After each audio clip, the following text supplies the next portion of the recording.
Bismillahirrahmanirrahim. Assalamu alaikum everybody. Welcome to the course of Fundamentals of Marketing. Today we're going to see how marketing has evolved over the year. This is a premise for all the lectures that we're going to do after this lecture, right? So it is sort of a building block or building lecture for the upcoming lectures that we're going to have. So sort of for the 31 other lectures that we're going to do. Right, so what do we mean by evolution of marketing? How marketing started off. So marketing has been there since, humans have been there. People have been marketing products, people have been selling products, businesses have been going on. But today we're going to see how marketing has come from what it started off to the age where we see it nowadays.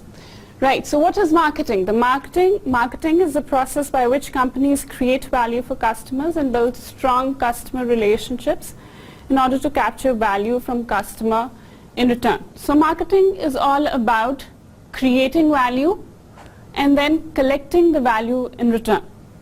So what do we mean by value? Now value is what the customer gets and what he gives in return for getting that value, right? So I sell something out, and as a result of which I have to pay some money, and that money would go to the company, and that would be company's value. In return, the product that I get is my value.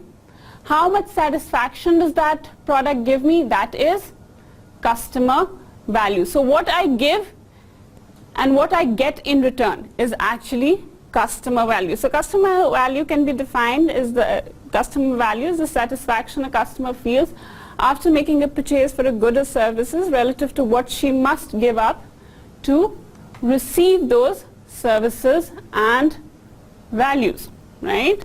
So I might think that a $4,000 bag is of good value because it satisfies me. I might think that this 2,000 rupee bag might not be of good value because it does not satisfy me. So at the end of the day, customer value is all about a satisfied customer. If the customer is satisfied, then that means that the product is of good value and that it would sell in the market, right? So since we've been talking about evolution of marketing, that's the topic for today, we're going to see different schools of thoughts and how marketing has evolved over the years. Now, marketing was not studied as a discipline before 1900. So we started taking marketing as a proper discipline in the early 1900s. And as a result of which we had 4 schools of thoughts in marketing. The first school of thought is called the classical school of thought, which was followed later by managerial school of thought.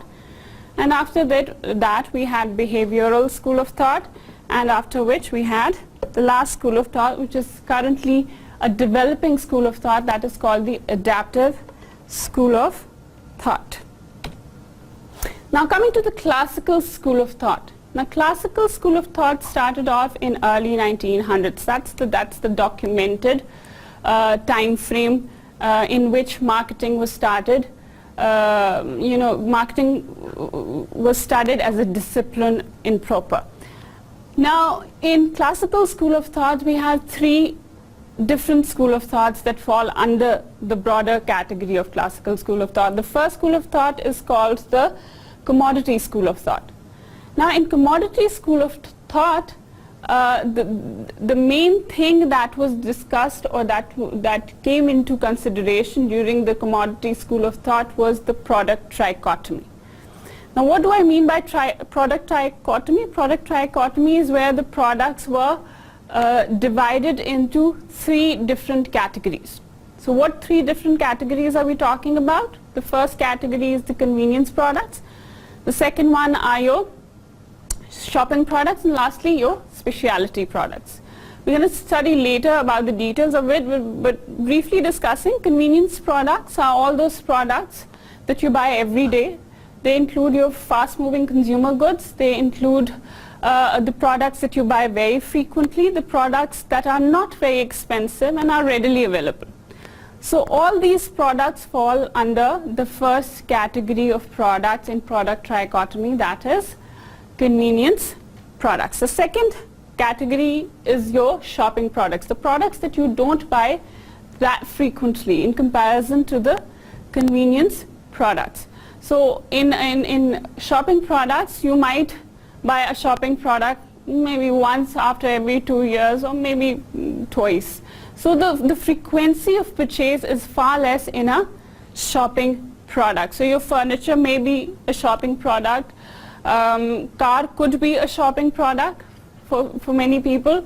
So it depends upon how much money you have, this particular category might change. Then the last category in product trichotomy is your specialty products. Now specialty products are different from shopping products in a way that they're bought very less in frequency, maybe once or twice in a lifetime.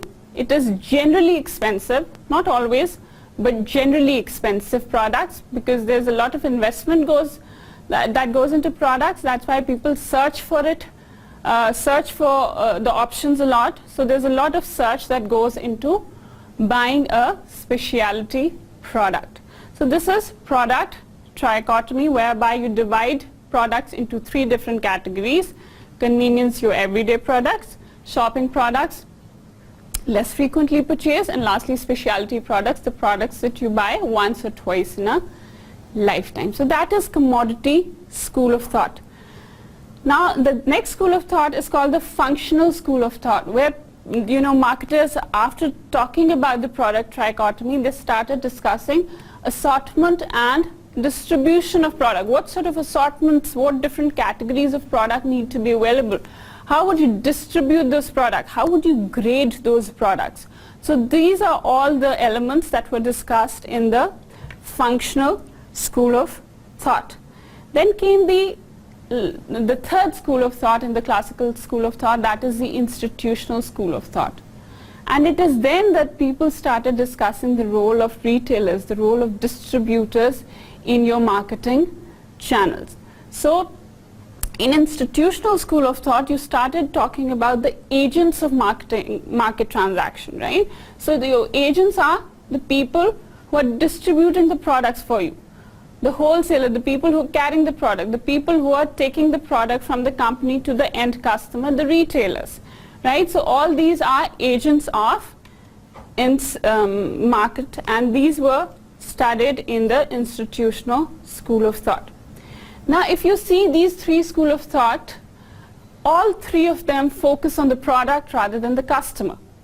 So it was more product focus, it was more what the marketer could produce. It did not take into account what the customer wanted. It only talked about what the marketer or the company was capable of producing at that point in time. So this was classical school of thought, a more product focused school of thought. Now in this particular school of thought, the major chunk of knowledge came from economics. We talked about demand theory, we talked about how anthropology could play a role in sort of explaining different phenomena that were happening in the market. So major input came from microeconomics in particular. Now coming down to the second school of thought, that is the managerial school of thought. Now up until before the World War II, we followed somewhat the classical school of thought, but post World War II came the managerial school of thought. Now they say that war brings opportunities. Why do we say that? Because after war there's a lot of destruction.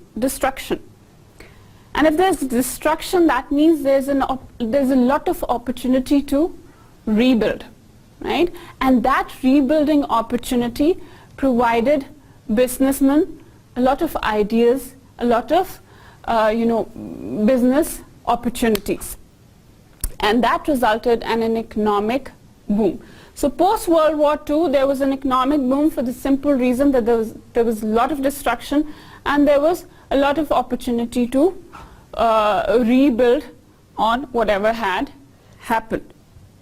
Also the fact that at that point in time after World War II, we had theories like Schumpeter's theory talking about entrepreneurship and how entrepreneurship could, sort of, reap a lot of benefits for the economy. So all these things started contributing towards economic boom. Again, there was a lot of technological advancement at that point in time as well. Machinery was, new machines were coming in, which resulted in better production opportunities and more product creations. And at that point in time, in the marketing thought, we saw the emergence of 4 Ps that we study today. So 4 Ps came from the managerial school of thought. Now what are 4 Ps?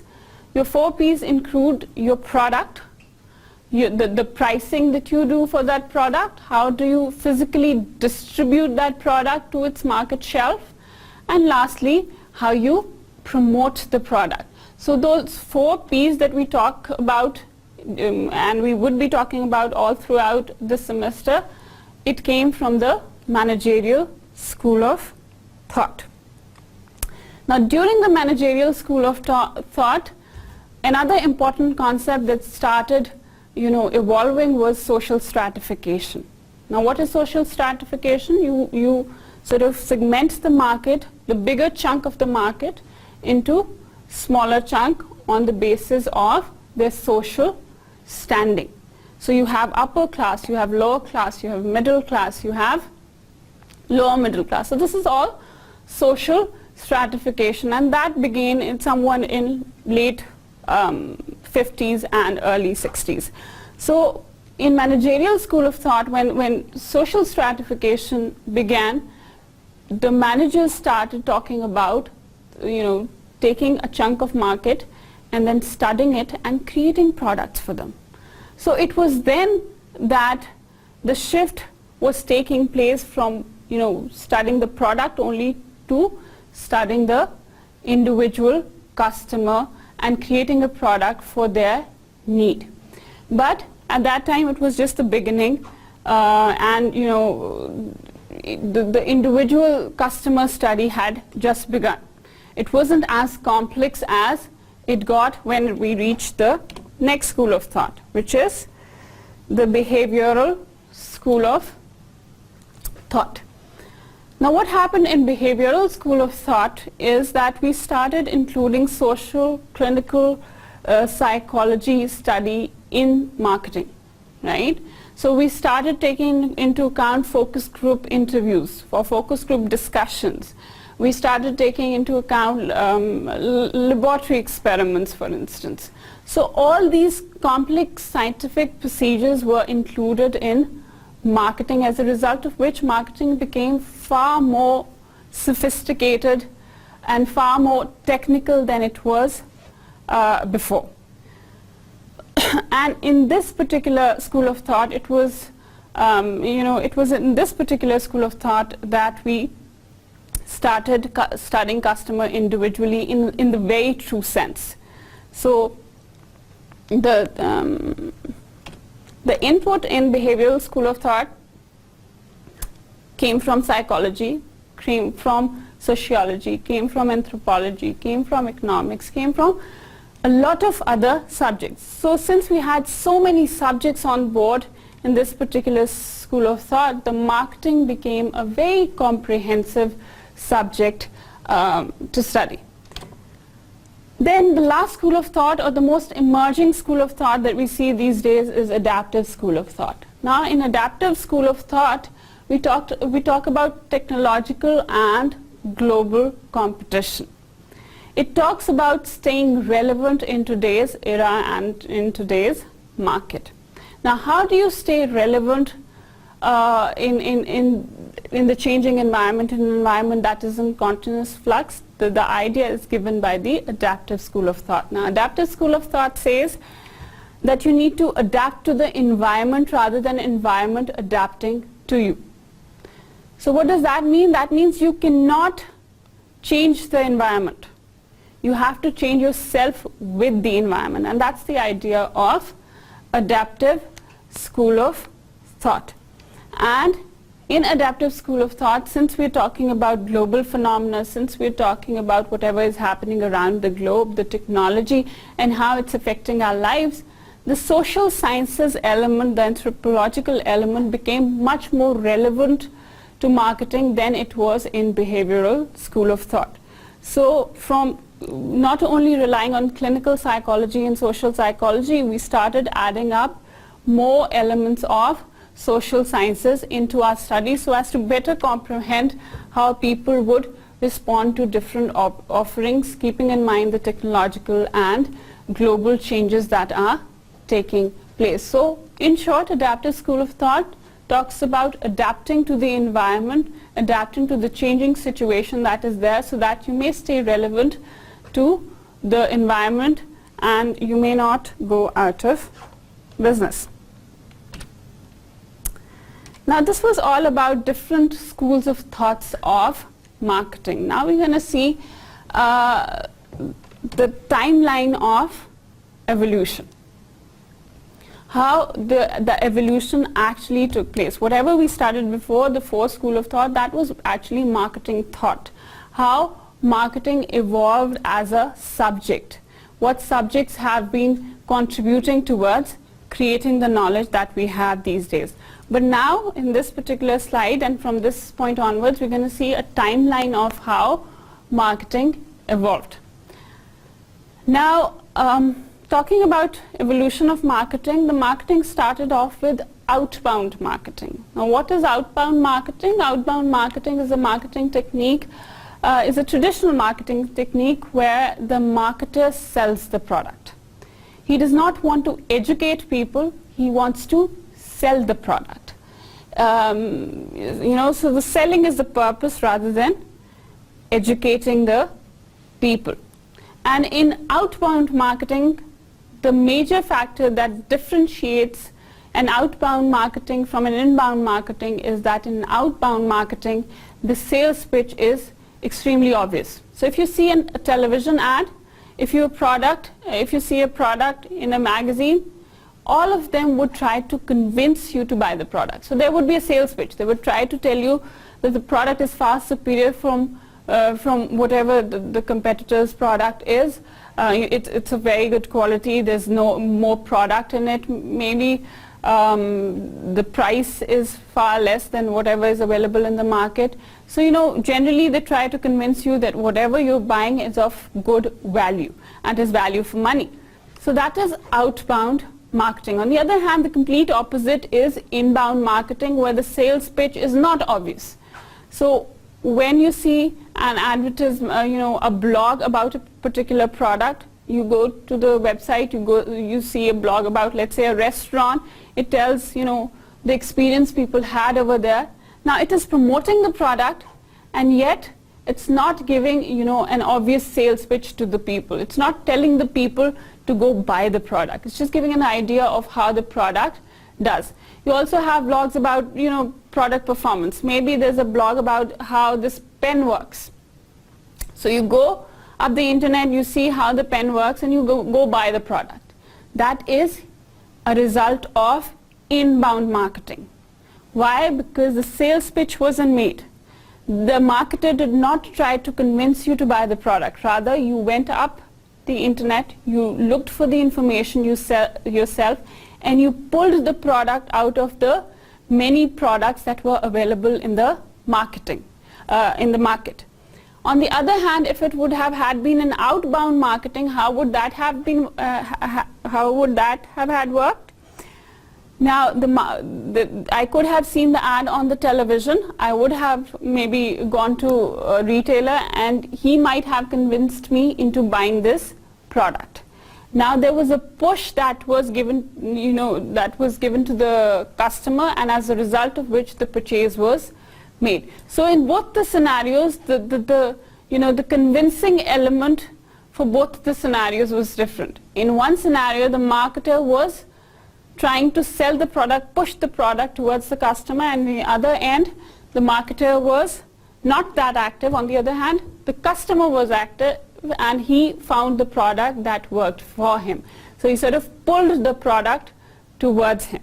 So that is a inbound marketing. So talking about outbound marketing, the marketing evolved from outbound, and with time it became the inbound marketing became quite a phenomena. So we're going to study the outbound marketing and how it sort of evolved. So initially we had outbound marketing, and around 1450s the movable type printing press in Europe was the one that sort of laid the foundation of modern marketing, right? So what happened was, this is a movable type printing press. Now when printing press came in, it is when that advertisements started coming out, and the modern form of marketing that we see today sort of started evolving. Marketing had been there, people had been selling products, people had been convincing customer. You go to the cart, in previous times you go to the cart, the customer would try to convince you that this is the best product that he had, and people used to buy the product. That was marketing.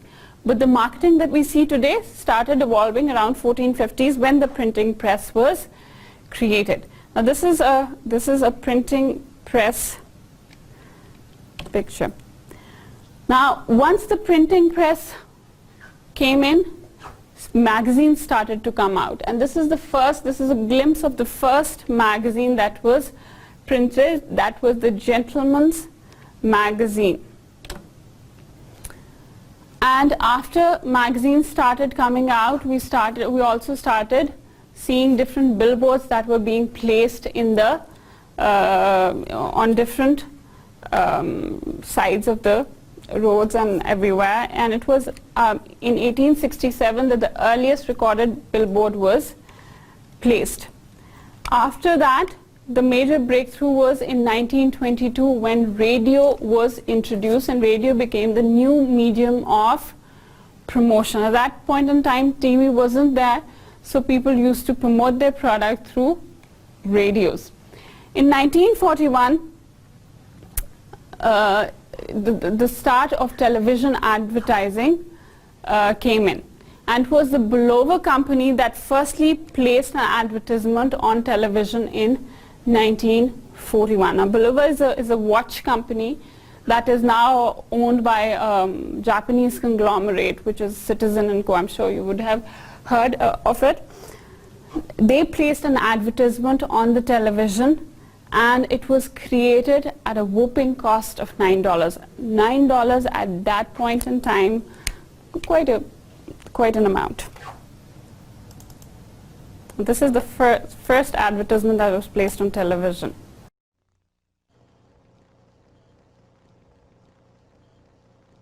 America runs on Bulova time. Right.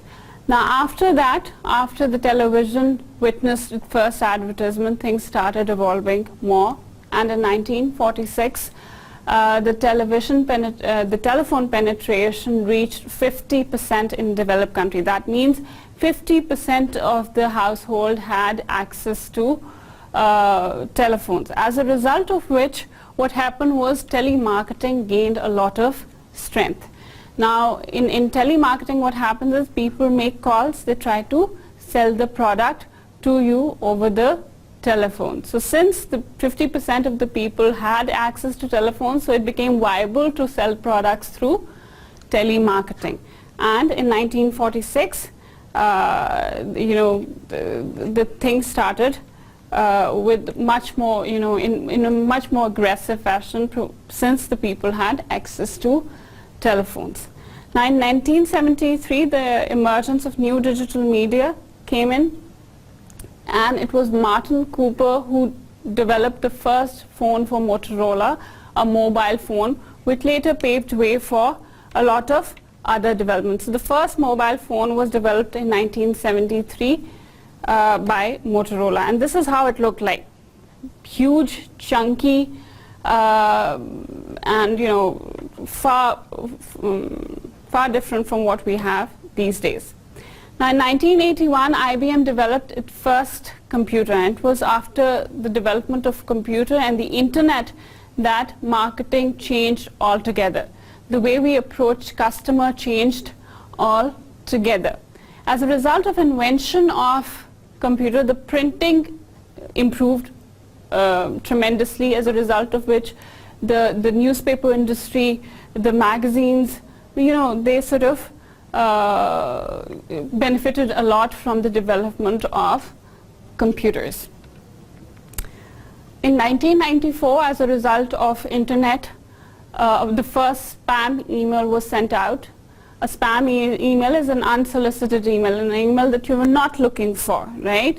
That is being sent to you. So the first spam email was sent in 1994 by a legal services provider, and it was then that the spam email started. In 1988, search engines started evolving. After search engines, things started to change again, and in 1998, blogging started. Now after blogging, it was the time for inbound marketing that we talked earlier in the lecture. Now what happens in inbound marketing? As we said earlier, the sales pitch is not obvious, and when people started writing blogs, people used to read those blogs, as a result of it they used to get convinced that the product is good enough, and they used to buy the product or not buy the product. So inbound marketing started off in 1998 after people started writing blogs about different products that were available in the market, different ideas that were available in the market. And it was in 2000 that tech-related growth increased to 500% in NASDAQ. NASDAQ is an American stock exchange. So the tech-related companies experienced a phenomenal growth in 2000, and it was 2004 that the social media started evolving. And after social media, the inbound marketing has gained a lot of strength. You have companies like Facebook, you have companies like Twitter, Instagram. All these are social media websites, and this social media is a phenomena on its own. It has created a world that is, in a very true sense, a boundaryless world, and that has not only created opportunities for marketers, but it has created a lot of threats for many of the economies as well. So economies that are very small, they feel threatened by these powerful people-to-people connection, since people can get the product from anywhere around the globe. And this is why online purchases have increased to about 2.86 trillion in 2018. So this is a 2018 figure. 2.86 trillion is the amount of online purchases that were made around the globe. So it is a huge market, and as a result of which the boundaries these days no longer matter. And an average youngster spends more than 9 hours online, right? So this is the amount of time you spend online. If you're spending 9 hours online, that means you would see maybe 500 to 600 advertisements during that 9 hours. Now, whether you notice those advertisements or not, that is, another story. But you were bombarded with 500, 600 ads during those 9 hours, and there's a likely chance that you would process a few of those advertisements during that period of time. So it is a huge opportunity for marketer to, sort of create advertisements, create offerings of such a level that people are attracted towards your company, towards buying your product. So that is how inbound marketing has changed the overall scenario, overall way that we market product. We're no longer, we are advertising on televisions, we are broadcasting, but from broadcasting we have come down to a whole new phenomena which is called narrowcasting. Now, narrowcasting is a phenomena whereby you make a very targeted approach towards people, right? So an advertisement that is run on television, you don't know who's going to see that advertisement, right? It may be watched by an 18-year-old, it may be watched by a 70-year-old. So you do not know who's going to watch your advertisement.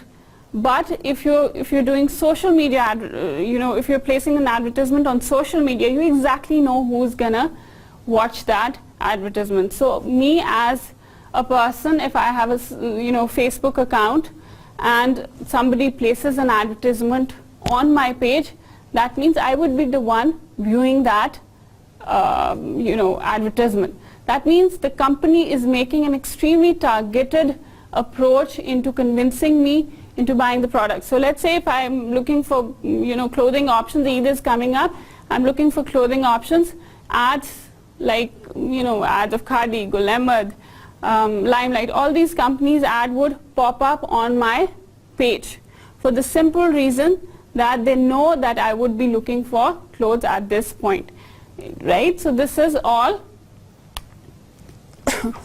a very targeted approach. Now the next video that I'm going to show you talks about the data, the enormous data that is being generated these days. So we've been seeing how internet has evolved over the years and how people have been adding a lot of information on the internet, as a result of which there's an enormous amount of data that is generated every day through internet, through the technology. So how do marketers use that data that is available, that is created every day? How can they use it to make a more targeted approach towards their customer? And that is the age of today, right? This is the new marketing.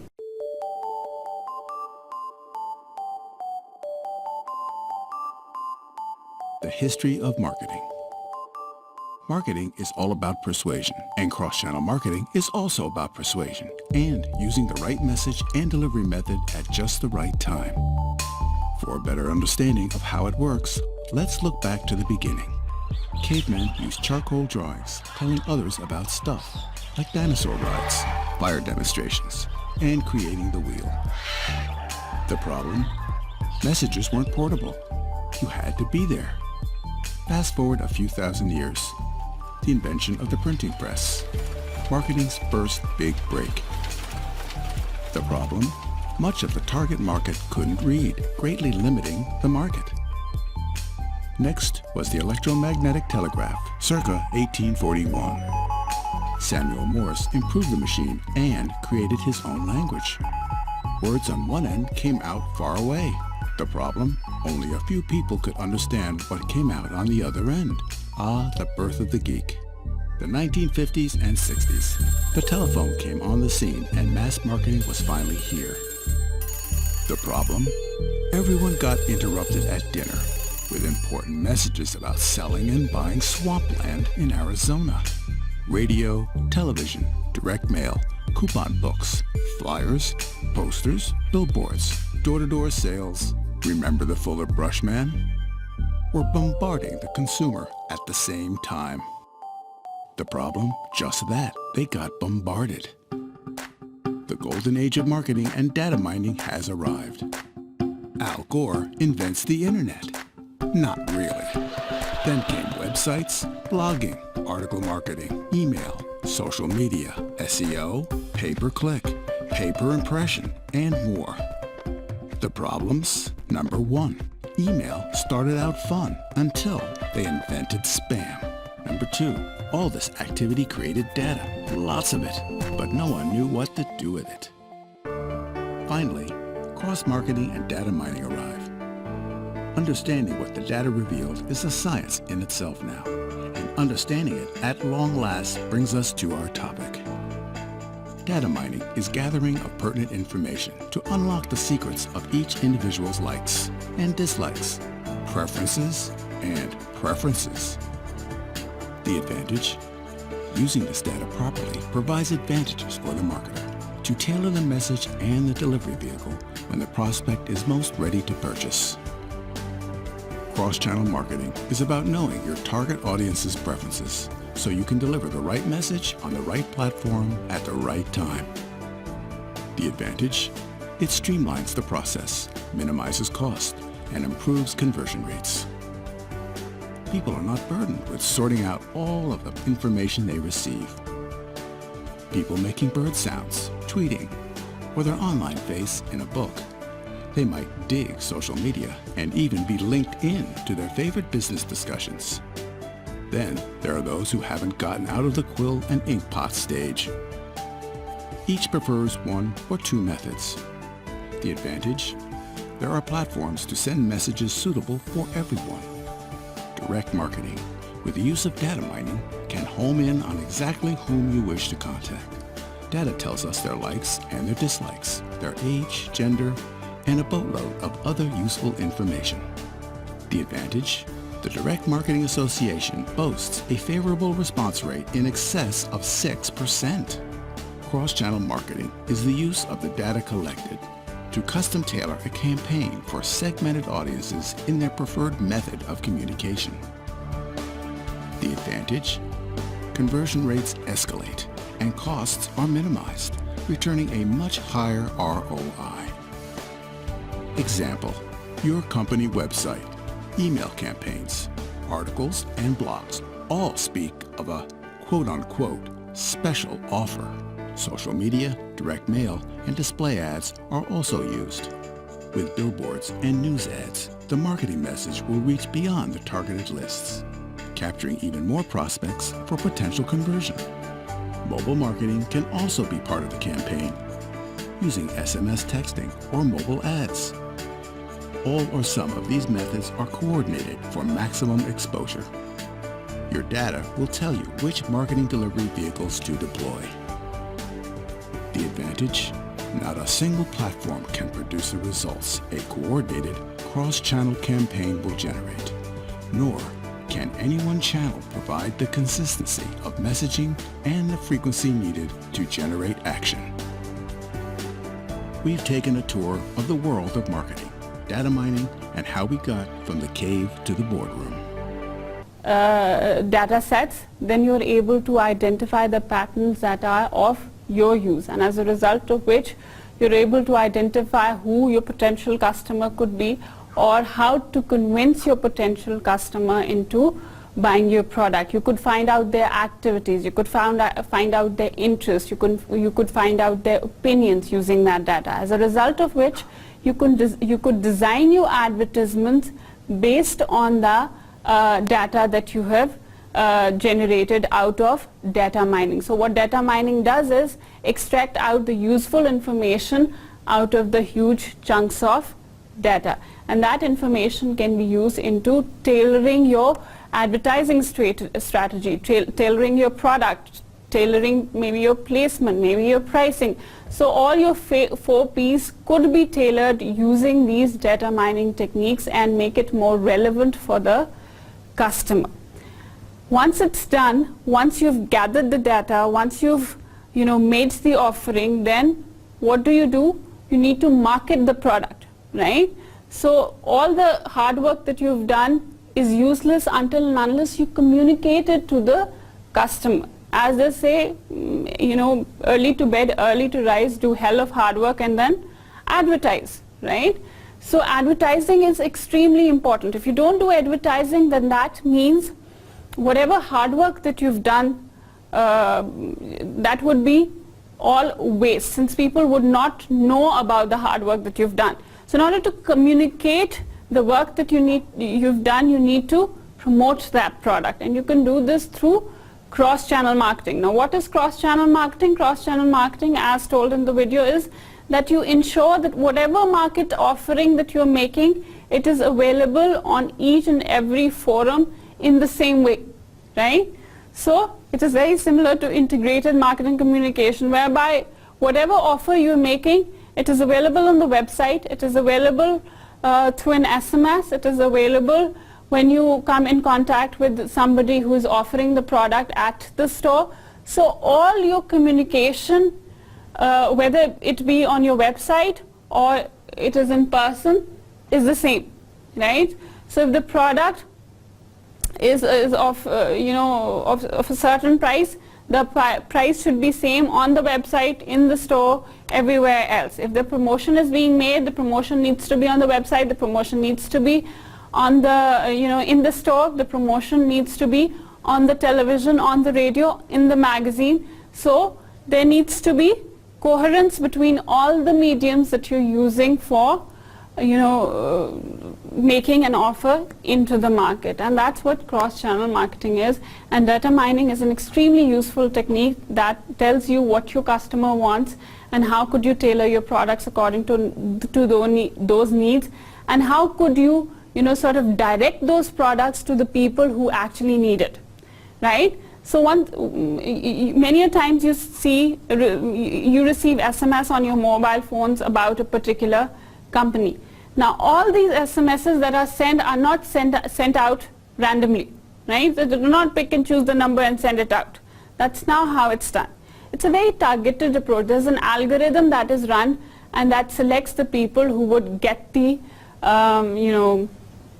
that SMS that you receive, right? So if the company finds out that I'm really very interested in buying a new watch, probably I'll get an SMS about different watch companies that are there, right? So there's a proper algorithm that is being run, finding out data that I have generated, finding out data that tells them that I have interest in buying a new watch, right? So all these data mining techniques help you make targeted approach into finding out the right customer, making the right product, and delivering the promotion to the right person who would be convinced into buying your product. So this is all about evolution of marketing. I'll quickly recap what we did in this particular lecture. So we started off with different marketing thoughts. We firstly talked about briefly about what is marketing. So marketing is creating value for the customer, and the customer would give you the value in return in terms of profit. So you create the product which is value for the customer, and then you get the value from the customer in the form of profits.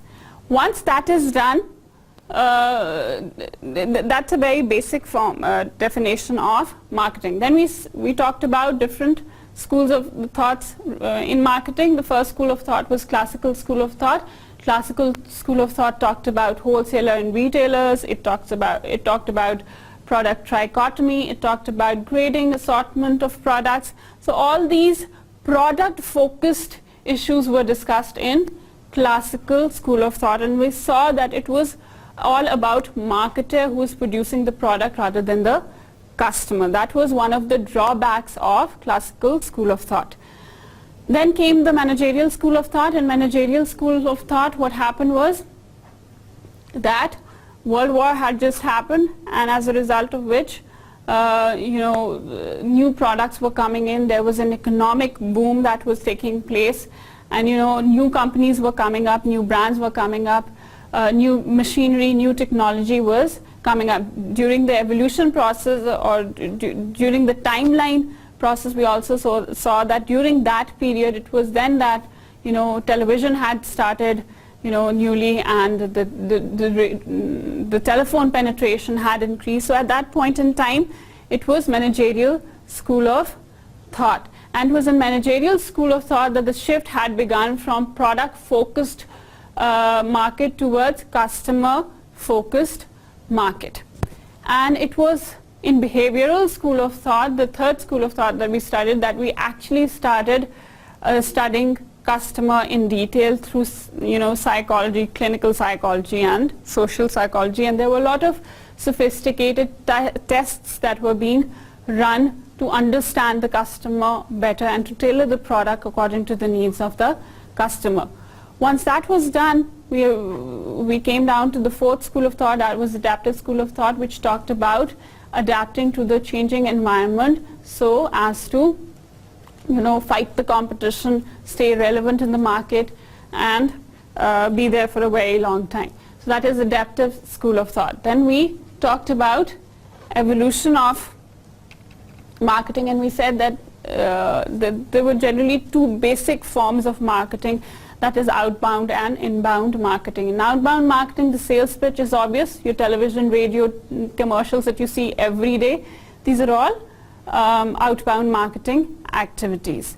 And marketing started off with outbound activities and came down to what we see today, that is the inbound activities. Now, outbound marketing was the result, one of the defining moments when it comes to marketing is that of invention of a movable type. A movable type is a printing press that was invented, as a result of which posters started printing, print advertisements started coming out, magazines were printed, billboards started coming out. And then we talked about how radio came in, how television came in, how first advertisement was placed on television, and how mobile technology came in. And now we have come down to the age where the social connectivity is so much so that a person sitting in Pakistan could connect to anybody around the globe, and that has resulted in new challenges for the marketers.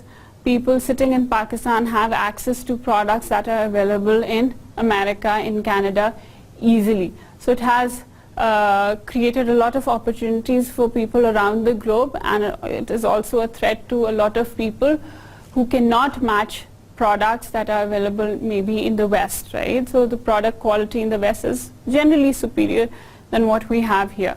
So the companies would find a hard time dealing with the competition, the international competition that they get from the international markets, right? With this, we've come to the end of the lecture.